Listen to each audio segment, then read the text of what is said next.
Did you watch the pay-per-view? Let me just say a couple things. Go ahead. Okay. So I was surprised that Sami Zayn beat Braun Breaker. Right. Okay, but So if you watch Raw, that they continue. It's not the burial of Braun Breaker. Okay. Right. I was not surprised.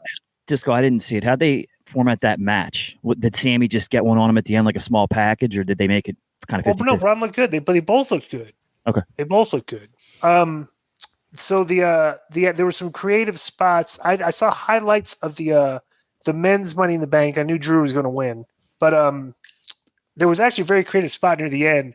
Jey Uso is up on the top of the ladder getting ready to grab the thing, and Roman is on the mat, and dude, he takes the ladder and fires it like a missile, like a javelin up of Jey Uso. It was very perfectly done execution-wise, but it could have been faster. Huh?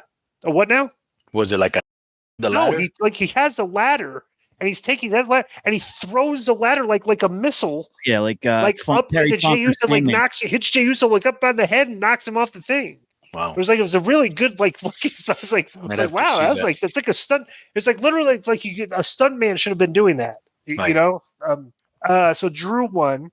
And the only other match that the two matches I don't watch the Niven thing.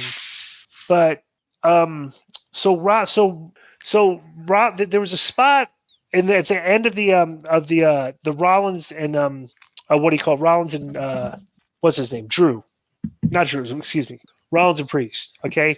And Rollins hit him with his own kind of suplex Falcon Arrow thing where he sits out, right?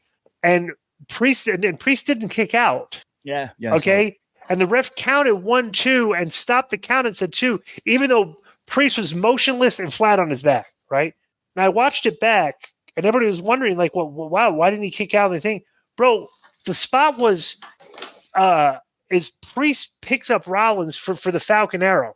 Rollins need Priest in the head to break the hold. Okay, like him and needed the head because he's upside down. He needs him upside down the head, and he goes behind him, turns him around, and gives him the gimmick and fan. I'm wondering if the knee knocked him silly because he need him right in the head for Joe. See if you can find. Find that spot. Yeah.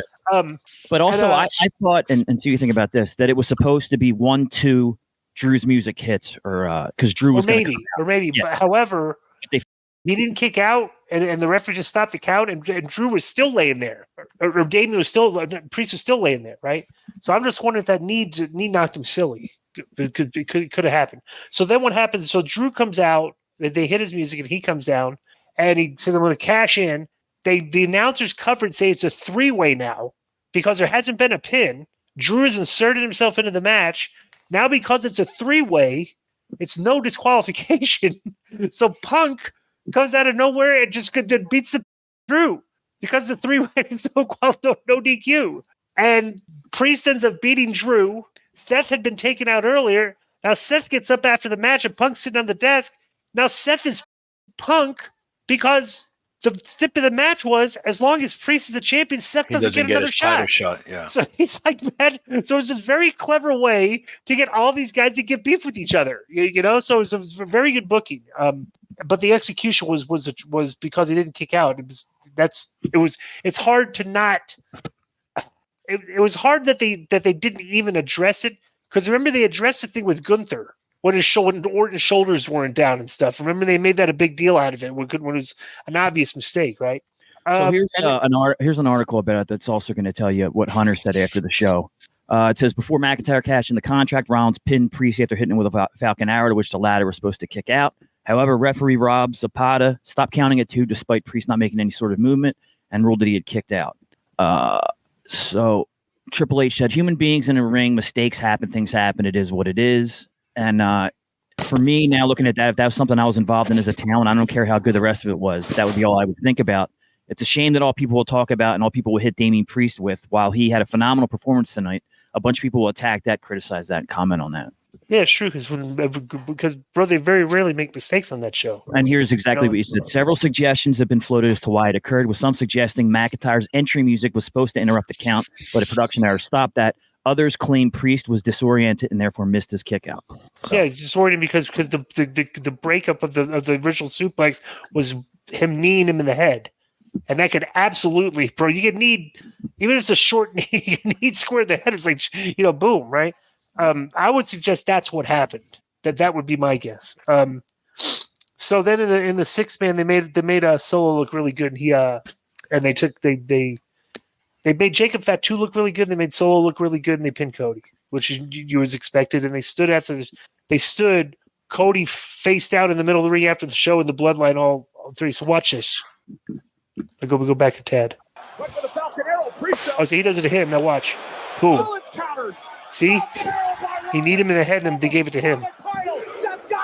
Because Priest need him to reverse it. Then I didn't even notice that. So Priest needs him to break it up. Then Rollins needs him to break it up. Boom. And I'm wondering if that knee knocked him silly. But you can see them conversing too. Like, what the f- is that kind of thing? Like, where is he? I think they're waiting for they're maybe waiting for the music. Yeah. That was just a very rarely do they make errors like that, but it was a big error. So that was but if you watch the pay-per-view back, maybe we can talk about it some more. But that was my thoughts on the show. It was just progression of storyline. Nothing really stood out. All the finishes were kind of expected for the pay-per-view. MikeDurbin.com. You can get the WCW-esque Konnan in that K-Dog Wolfpack style. Man, this Konnan might be Bendy of the Year right now. I really told you. Yo. Let me speak on this. Mike Durbin Productions exclusive. The Konnan, I was the most impressed with Konnan, man. It's like undercover Bendy of the Year. It's a really nice figure. The do-rag is freaking awesome in person. I love the exclusive with the WCW packaging. I love this one with the camo. It's really nice. And I will say a figurine expert who went to TJ on Friday, Matt Cardona, put it over as being a good figurine as far as figurines go. Yo, hold on, let me speak on this. Exclusive Mike Durbin Productions, K-Dog.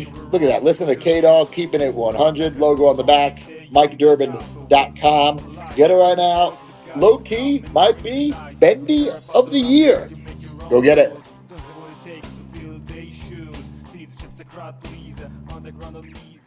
Yo, what's up?